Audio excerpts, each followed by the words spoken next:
Sharon, the new student, actually succeeded in forming one of the 4 forms on his first day. He leaves all the students, including the teacher, shocked and amazed. Amy's friend, Shirelle, was impressed at what the new student did, as well as some other female students. She realizes the rumor she heard about him was true.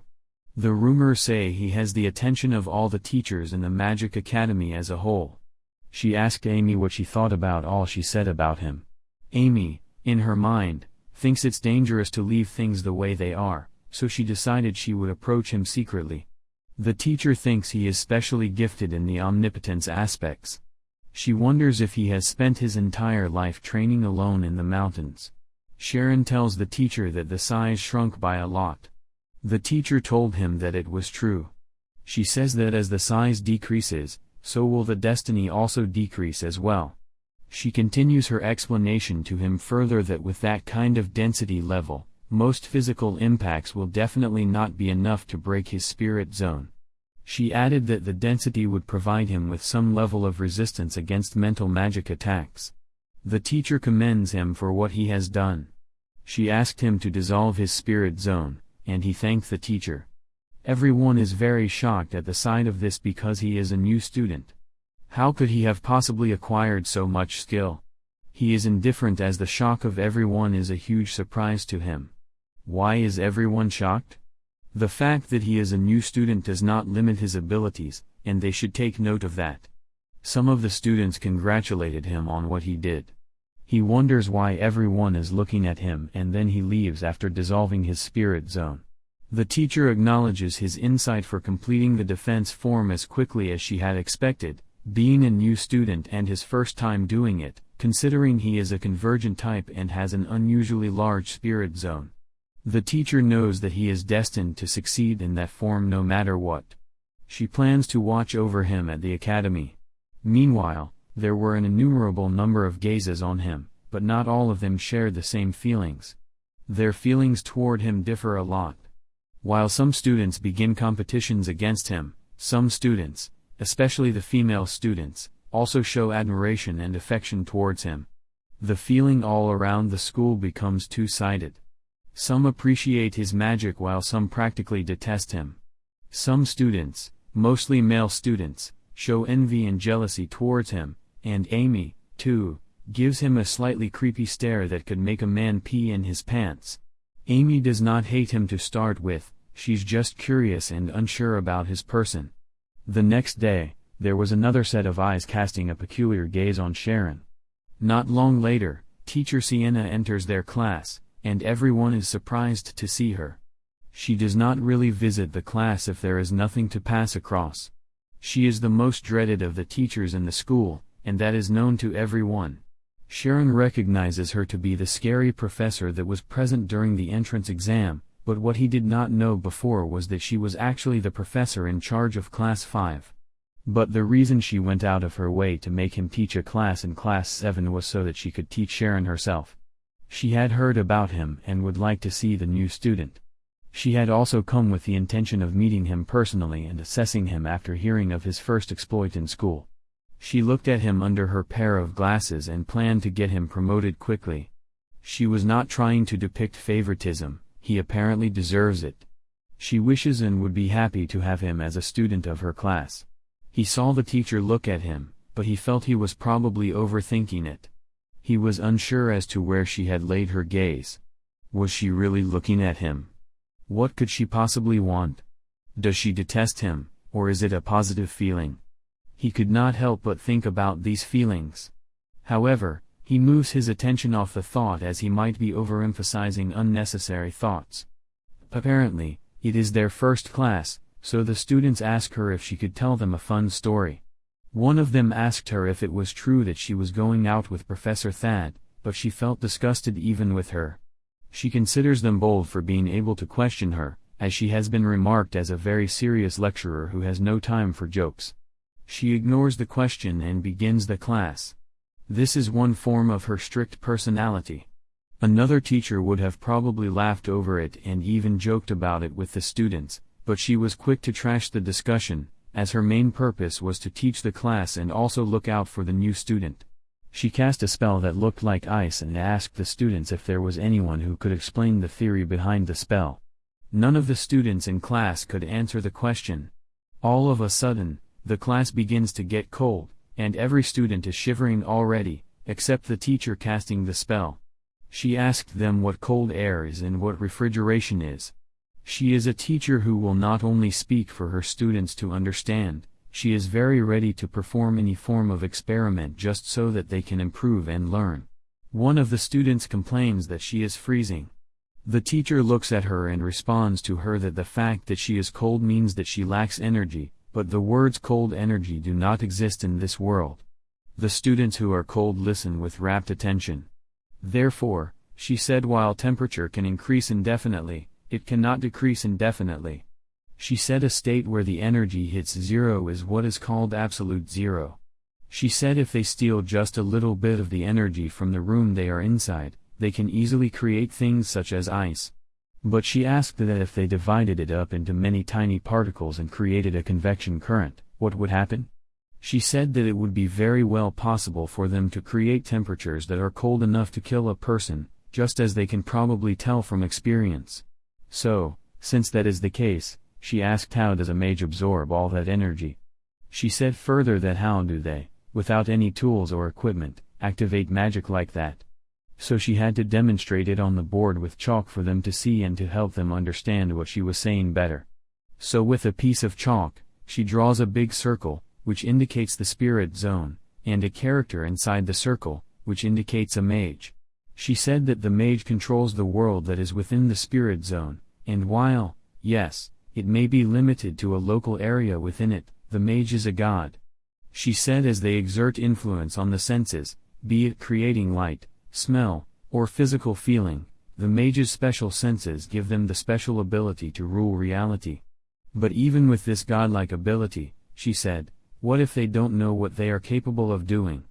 She said for a mage to activate magic, they will have to fulfill certain conditions, and those conditions are omniscience and omnipotence. She said mages activate magic using omniscience and omnipotence. Now, the students have become more amused with the teacher's lectures. She says further that no matter how omnipotent a mage is, without knowledge, he will not be able to activate magic. She says that it's why mages, despite having excellent senses, study the world like scholars. From the teacher's explanation so far, Sharon now understands why he could not use any magic. He still had many things to learn, after all. He realizes he had no concept of omniscience, so he only trained his omnipotence. He did not show this in his facial expression as he only focused on the teacher. Anyway, the teacher continues her lecture. She tells everyone that they will be learning various subjects at school. She says that the spirit zone is but half of what makes magic. She tells them that if they do not study hard, there is no way or certainty that they will become a decent mage. The class ended not long after, and she said to them that they would be starting their elementary chemistry lecture next. The students ask her to take care of them. Sharon believes he can do it and can become a mage. After class is finished, the students typically either go to the library to study or participate in research groups together. Sharon soliloquizes while walking on the school premises. He feels he is always present in the library every single day, and even with all that he has done, he says he is still barely able to keep up with the noble students in class during lectures. This makes him sad and so tired because of his decreased hours of sleep. Suddenly he realizes learning magic always makes him feel light, since he is accomplishing his dreams. He wonders if someone has created a spell to eliminate the need for sleep. He always wants to carry out new experiments and try out new things, as he is a distinguished fellow already in the academy. If there was a spell to eliminate sleep, he would have learned every aspect of it. Suddenly he noticed his body was getting lighter than before. Then he realizes he is flying and wonders what in the world could be going on. Instantly he looked up and saw a person pulling him up to the sky. The person takes him away from there and flies him to somewhere else. Suddenly a person dropped him from the sky to the ground in a forest. He hits his butt on the ground in the sky, and his books fly out of his hand to somewhere on the ground as well as his bag. The person wears a hood, and Sharon wonders who it could be. The person removed the hood, and he was shocked to see that it was Amma Karmaz. He stared at her for a while. He said he did think he would eventually encounter her someday, but he never knew she would show up so suddenly like that. Amy, who probably had mixed feelings about him, eventually finds his background story and true identity. It appears that they have an unexplainable connection. He wonders if she is still the same child from 5 years ago. Giving the expression on his face, Amy knows he still remembers who she is, just as she had suspected. He was speechless. He became more frightened and intimidating by her as she cast a spell of huge fire in her hand. Finally, she feels she should just take care of things right there once and for all. What will eventually happen to the new student, no one knows. What he could possibly have done to Amy, but it is very obvious that she is determined to destroy him. All of a sudden, she flashes back to a moment when she had a kid 5 years ago. Everything that had happened between them began to replay, the time when gangsters bullied a kid and almost killed him. Initially, she thought of sending the kid home then, but she wanted to look at the kid's crying expression for a bit longer. The kid then was Sharon, but now she sees him as a bastard and casts the fire spell again in annoyance. But Sharon just keeps looking at her from the ground he squatted on. She wonders if he is really that same kid from 5 years ago. Before she makes a rash decision, he told her he obviously remembered. He says that was the time she ordered the delinquents to forcibly remove their clothing. She asked for confirmation of what he said, but she instantly asked him to stop as he was about to take off his clothes. She realized he truly remembered it well. She said it was inappropriate of him to do that. She told him he had a very fundamental misunderstanding of his memories. He was shocked to hear her say that to him. She says further that she is not such a promiscuous woman. One would have thought Amy would end him right there, however, there is a shocking diversion of emotions and intention. She explained that it was those gangsters that were trying to strip him naked on their own, that she never made such an order. But he insisted that he heard from her that she wanted to see and couldn't remember it all, yet he was sure and certain about it. But she insisted it was not like that. She says she has no interest in men, but he finds it unbelievable. He wonders if she kidnapped him just to tell him that, but she says no. She wonders why she is just standing there and making excuses. He wonders if she is just worried that he was spreading rumors about her. He feels it is awkward enough for both parties already. He understands it's a memory she wishes to forget. He feels after all that has happened, her grades are still at the top of the intermediate class, and she is even extremely popular as well. He told her that the only thing she cannot do is to take back what had already happened, so instead of making excuses, would it not be better for her if she just decided to apologize and end things? He said this because he feels it would be the right thing to do. But she feels, why would she apologize? She said he is so slick with his words. She feels he is saying the right thing to do just to make his opposition feel embarrassed and then schemes to exert his dominance. She feels he must see her as a pushover for him to dare to try and fight in a battle of wits against her. She asked him what she gained from apologizing to him. He was shocked to hear that from her. She does not trust him and he will not immediately betray her if she decides to apologize. Also, she feels that if she were to apologize to him, that would be the same as admitting that she did something wrong in the past. She realizes she would still end up being put in a disadvantageous position. But Sharon said apologies are the bare minimum of manners for the other party whom you have hurt, and it is not something you get to get any sort of tangible benefit from. So he wonders why she needs to gain something from making an apology. She thinks it's another attack using logic and righteousness, so she intends to turn the tables on him immediately. She told him she had no reason for her to put in any effort if she did not gain anything from it. She told him that he was just ranting about things to appear nice. She tells him he will have a tough time surviving the Magic Academy if she leaves him alone. He realizes her normal model student personality is just an act, and her wicked personality has not gone anywhere. She intimidates him further by telling him the scariest thing in the academy is the upperclassmen. She says not only the upper-level students but also his fellow classmates will become his enemies if he gets singled out by an upperclassman. She threatens him all the more. He says she is afraid that he might spread rumors and wonders why she would try to get him expelled. She says she will first wait to confirm how trustworthy a person he is. He asks what she meant by that. She wants him to bring her a cup of coffee every day, and she will see how trustworthy he is while he does her errands. Sharon feels rather troubled as he faces a difficult phase of his journey in the academy. He is shocked to hear that and wonders why he would oblige it. She threatens him with expulsion as a commoner that he is, with no choice. He is obliged to do what she said. As long as he is able to build up credibility with those errands, she makes it clear to him that his future depends on it, so he had better be on his best behavior. And if he calls a teacher, she threatens she will make sure they both die. She flies into the sky and leaves him alone in the forest.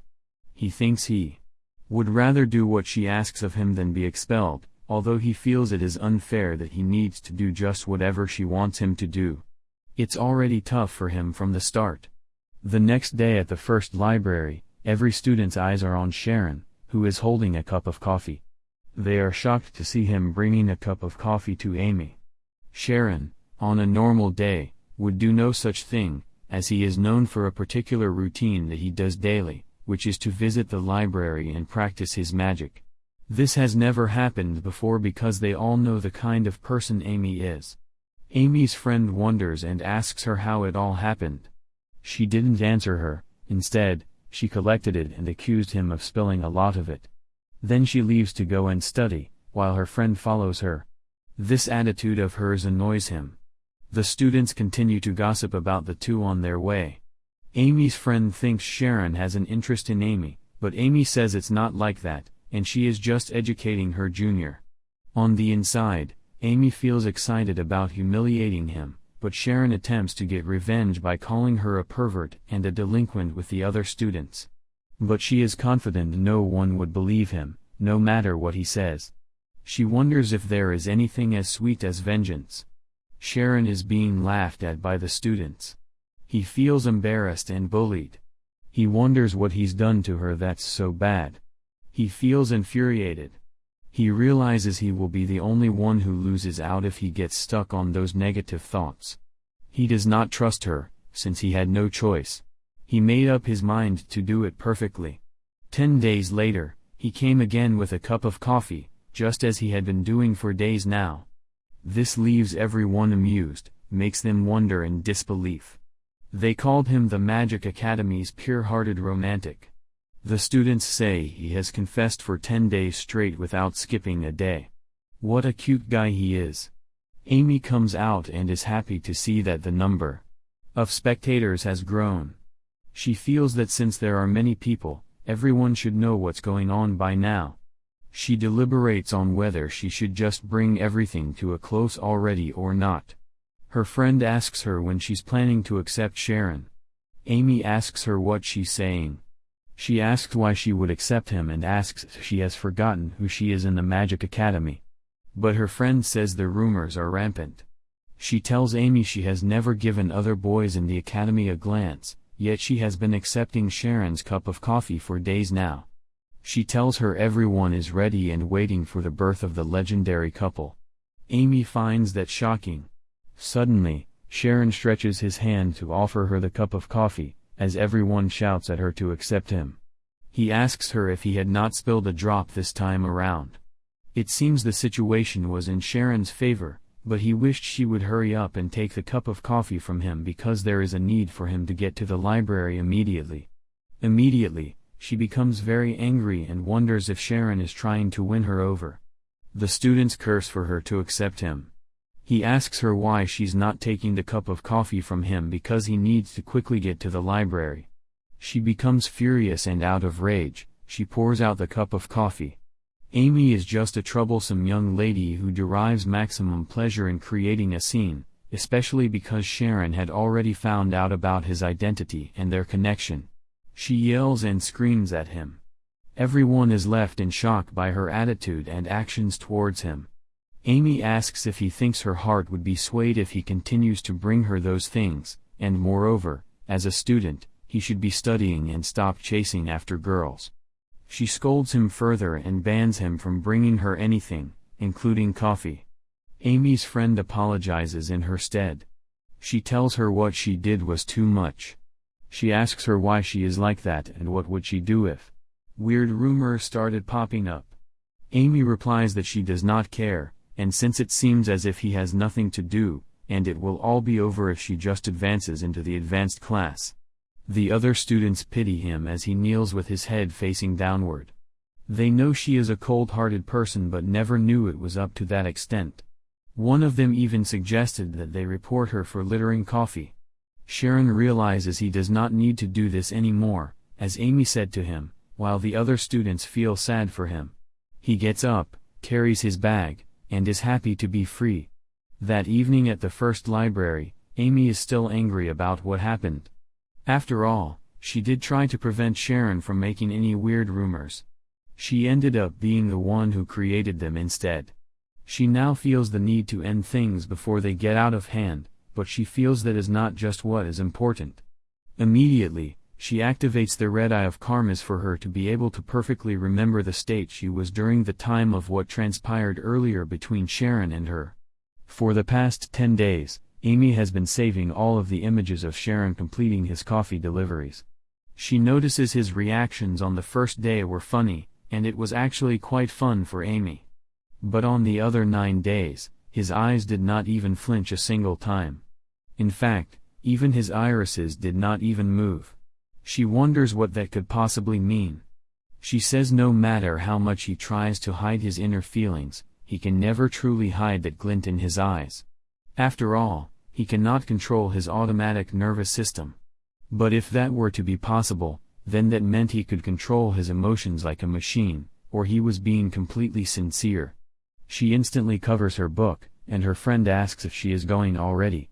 But she says she's a little exhausted. Her friend intends to go with her since she is going as well, but Amy insists she stays and feels there is no need for her to go because of her. Her friend thought she was still thinking about what happened earlier.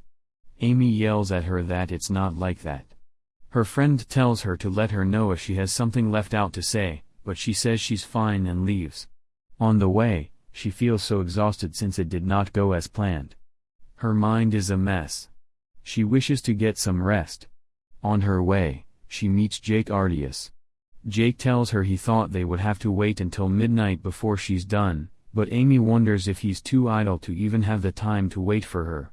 He tells her that he heard rumors that a poor kid named Sharon was sticking to her. She feels he only comes after her just to make fun of her.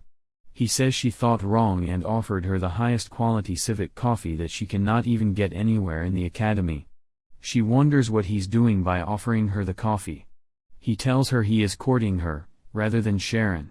He feels someone like him who will succeed his father as a royal financial executive officer is a much more fitting man for her. She's annoyed and tells him that she is not in the mood to play along with his disgusting jokes. He's shocked to hear her say disgusting things to him.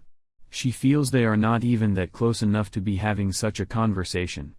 She tells him that they did think she would not know that his research group had constantly been trying to knock her down a peg. But Jake tells her she had misunderstood the whole situation. But Amy feels no matter what he may think, his tone of voice is a bit problematic. He tells her she is disrespecting his household by disrespecting him. He says further that an attitude that looks down on the honor of his household is something that he cannot accept. He expects her to agree as well, since she is from the famous Karmas. Suddenly, she calls him an effing pathetic, which shocks him. She wonders if it's because of his tiny bit of popularity at school that prevented him from thinking straight. She calls him an impotent little, who cannot do anything without the backing of his household. He laughs and says she's acting cocky because she's a first-class student, but he wonders who among the Karmases has any authority. He insults her with her name being at the top, but she has no power to back it up. He feels he can kill off a household at the Karmas level with just money and power of his household. She now understands what he means, but she says it is cowards that have eyes like his, unlike Sharon's. She says his eyes look like a dead fish's. He's shocked and asks if all she is trying to say is that he is worse than Sharon. Amy admitted it.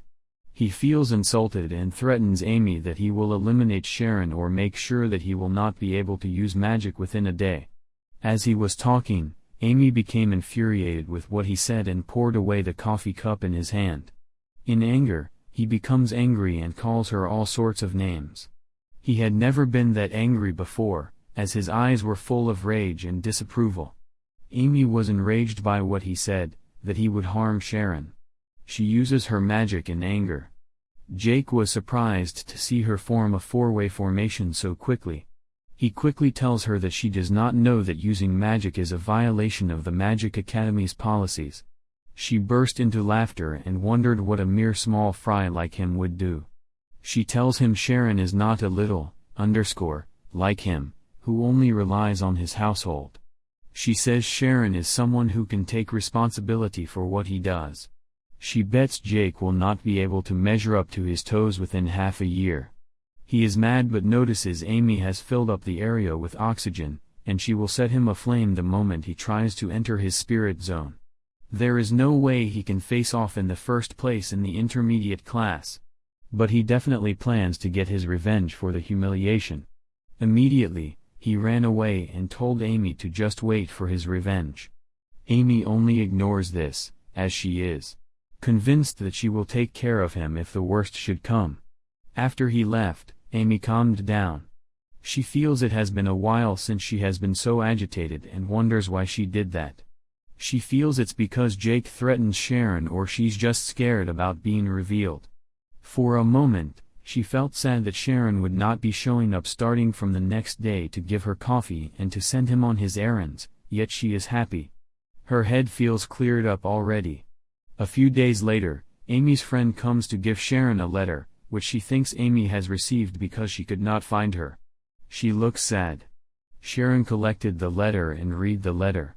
The letter says that they have kidnapped Sharon and before they make sure he can no longer function as a male again, Amy should come down to the 14th training field by 18 o'clock, and if she tells any of the teachers, they will make sure that she regrets doing that for the rest of her entire life. Sharon realizes this letter is false and a trap to get Amy using him. He was confused and asked Amy's friend if she was telling him that Amy had gone to save him. He's unsure of what Amy thinks of him, as her hatred is never fully buttressed, and so is her warmth. She confirmed it immediately. Sharon returns to her as a wave. Did you enjoy this recap? If you did, kindly like this video and subscribe to our channel so we can bring you the recap of the next